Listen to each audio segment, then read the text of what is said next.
Começando mais um Explica Professor e hoje muito especial. A gente vai falar sobre o significado da Páscoa e da Semana Santa que estamos vivendo. Bom, para isso, hoje o pastor Max, que é da teologia aqui da UBRA, vai nos contar um pouco mais sobre o que essa época significa. Olá, pastor, seja muito bem-vindo. Olá, Stephanie. Obrigado. É um prazer estar aqui com você, aqui com vocês. Bom, para iniciar, eu acho que eu gostaria de começar entendendo, né? Por que a Páscoa existe? Desde quando a Páscoa existe? Então, a Páscoa é uma das grandes, eu diria, a grande festa do cristianismo. A mais popular de todas é o Natal. Todo mundo conhece o Natal. E o Natal tem, com certeza, um significado tremendo.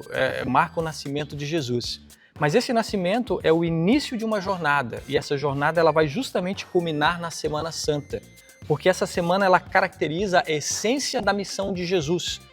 Para que Deus o enviou ao mundo? E então a Semana Santa coroa toda essa missão. E ela começa então com o Domingo de Ramos. O Domingo de Ramos ele lembra um evento de uma entrada triunfal de Jesus em Jerusalém, quando ele é recebido em grande festa e as pessoas colocam ramos para ele passar como um grande tapete, como ele sendo um grande rei. E outros acontecimentos também tomam lugar ao longo dessa semana. Marcadamente nós temos então a Quinta-feira Santa, quando Jesus celebra a Santa Ceia. Ali Jesus estava celebrando a festa da Páscoa judaica. Talvez a gente possa falar mais um pouquinho sobre isso depois, porque é bem interessante. Então, logo depois, na sexta-feira, ele acaba sendo crucificado. E o grande final, então, é no domingo de Páscoa, quando ele ressuscita e dá o tom de alegria e de festividade para toda essa semana. Bom, acho que é bem interessante até mencionar a questão da Páscoa judaica, porque acho que talvez isso gere algumas dúvidas, né? Então a Páscoa já existia antes? Como é isso? Sim, a Páscoa ela já existia antes, né? Talvez eu possa colocar da seguinte maneira: todos conhecem a Bíblia Sagrada, ela é dividida em duas grandes partes, o Antigo Testamento e o Novo Testamento. O Antigo Testamento é tudo o que aconteceu antes de Jesus, o Novo Testamento tudo o que acontece a partir de Jesus. O Antigo Testamento então conta a fé do povo israelita ou a fé do povo judeu. E entre as inúmeras histórias que estão ali registradas, uma delas era de uma época em que o povo era escravo no Egito e eles foram libertos dessa escravidão. Então, a noite da libertação dessa escravidão se tornou, para a fé judaica, uma festa importantíssima, fundamental, que se chama a festa da Páscoa. A palavra que nós usamos em português Páscoa, ela vem de uma palavra hebraica, Pessar, que pode significar passagem ou ele passou, que faz alusão ao anjo que foi enviado na noite da libertação, que não entrou na casa do povo judeu, e que assim poupou a vida dos primogênitos do povo judeu, eles permaneceram vivos. Então ali foi a grande noite da libertação e a partir dali, anualmente, o povo começou a celebrar a festa da Páscoa. Jesus, ele era um judeu, então ele se reúne na Quinta-feira Santa com seus discípulos para celebrar essa festa da libertação da escravidão no Egito. E justamente no meio dessa festa, ele celebra pela primeira vez a Santa Ceia. E a Santa Ceia ela faz uma conexão direta com elementos da festa. O vinho, que era uma bebida que era tomada durante essa celebração, o pão ázimo, que foi o pão que serviu de alimento para os judeus quando eles saíram da escravidão.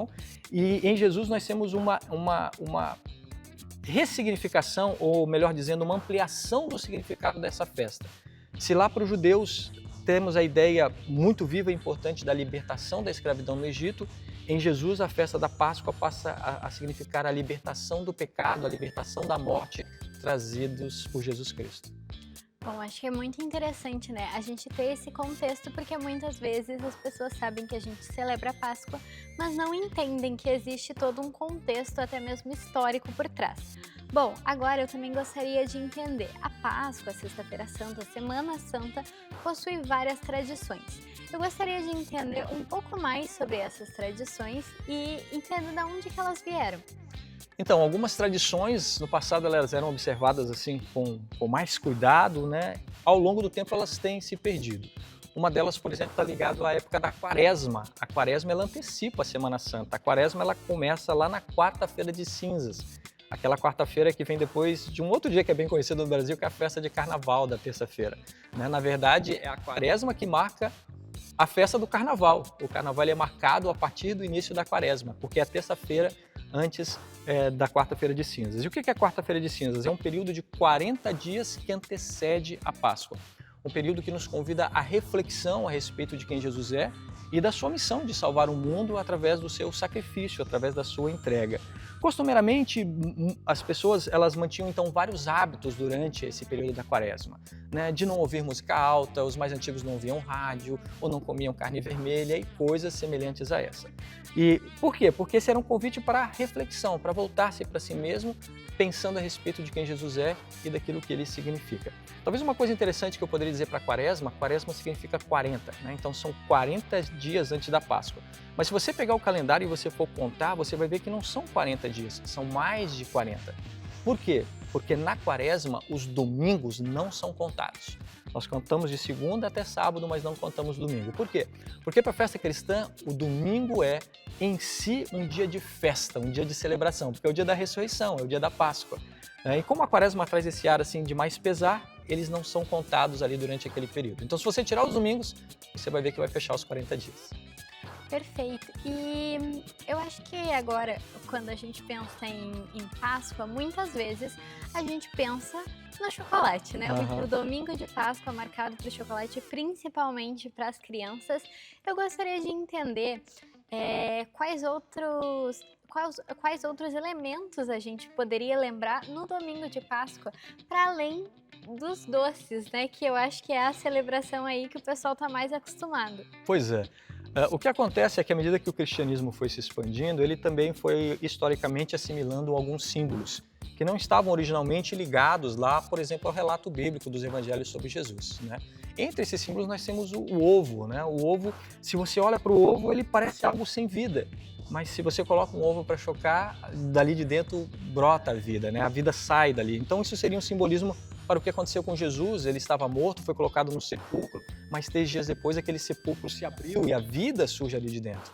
Então ele traz esse simbolismo, né?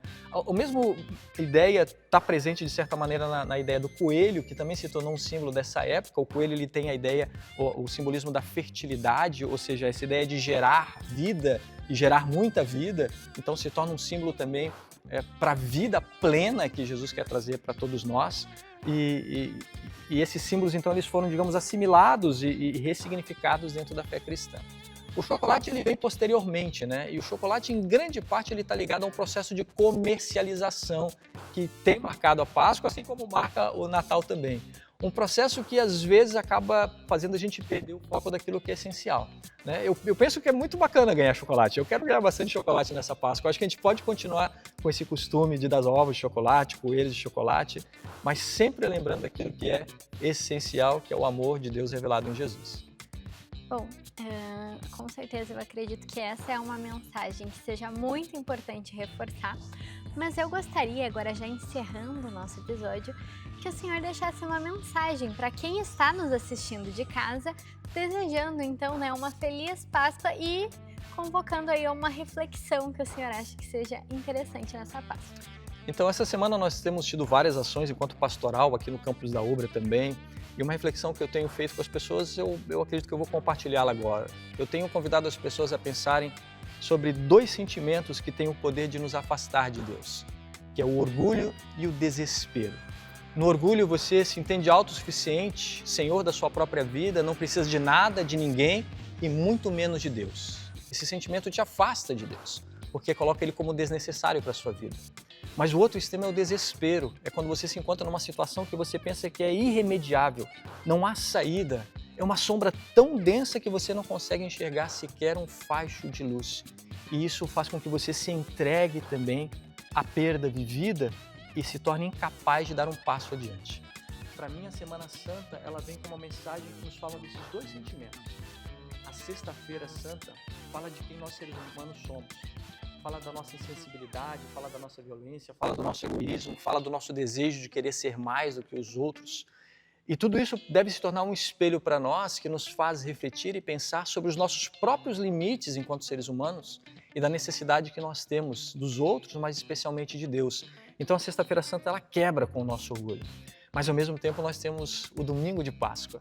E parecia que tudo tinha acabado, Jesus estava morto, já estava inclusive sepultado. Mas mesmo nesse momento em que parecia não haver esperança, a luz surge, a luz brilha. Jesus ressuscita e com isso ele nos mostra que não importa o quão densa seja a escuridão que você está vivendo, Deus quer caminhar ao seu lado.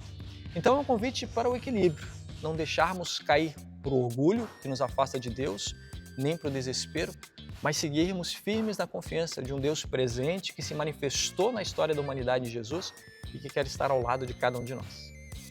Perfeito, pastor. Muito obrigada pelas suas palavras, muito obrigada pela explicação. Com certeza vai ser de grande utilidade aí para a gente poder viver esse período, né, com um pouco mais de consciência. Bom, agora já finalizando, agradeço novamente pela sua participação e a gente retorna para o estúdio. Boa Páscoa, pessoal! Boa Páscoa!